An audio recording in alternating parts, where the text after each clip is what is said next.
আমি থাকি ঢাকা শহরে, কিন্তু এই শহরের বাতাস খুবই দূষিত। ঢাকা এখন বিশ্বের সবচেয়ে দূষিত শহরগুলোর মধ্যে। এই দূষিত বাতাসে সবচেয়ে বেশি ক্ষতি হচ্ছে শিশুদের। এই শহরের সবার বাড়িতে এয়ার ফিল্টার খুবই দরকার, বিশেষ করে আমাদের মতো ছোটদের। কিন্তু বাজারে যে এয়ার ফিল্টার পাওয়া যায় তার দাম অনেক বেশি। অল্প আয়ের পরিবারগুলোর পক্ষে এগুলো কেনা সম্ভব না। তাই আমরা অভিযাত্রিক স্কুলের ছাত্রছাত্রীরা তৈরি করেছি নতুন এক সমাধান, যার নাম রিক্লিন। রিক্লিন তৈরি হচ্ছে পুরোনোকালের ফিল্টার দিয়ে রিসাইকেল করে খুব সহজে, খুব কম খরচে বানানো যায়। এই এয়ার ফিল্টার খুবই কার্যকর, অথচ খরচ অনেক কম। অল্প আয়ের মানুষজন সহজে এটা ব্যবহার করতে পারবেন। ফিল্টার তৈরি করেছি, যেটাতে প্রয়োজন হয়েছে একটা কার্ডবোর্ড, আরেকটা হচ্ছে গাড়ির পুরাতন এয়ার ফিল্টার, আরেকটা ফ্যান।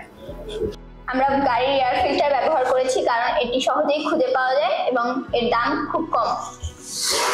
আর এরকম ছোট ফ্যান সচরাচর সবার বাসাতেই থাকে, যার কারণে আমরা এয়ার ফিল্টার বানাতে এই ফ্যানটি ব্যবহার করেছি।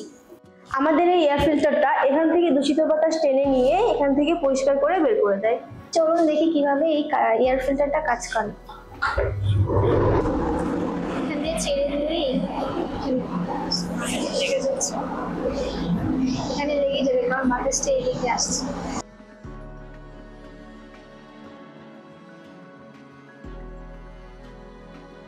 এখন আমরা এটাকে পরীক্ষা করার জন্য আমাদের বাসায় প্রায় 3-3.5 ঘন্টার মতো চালিয়েছি।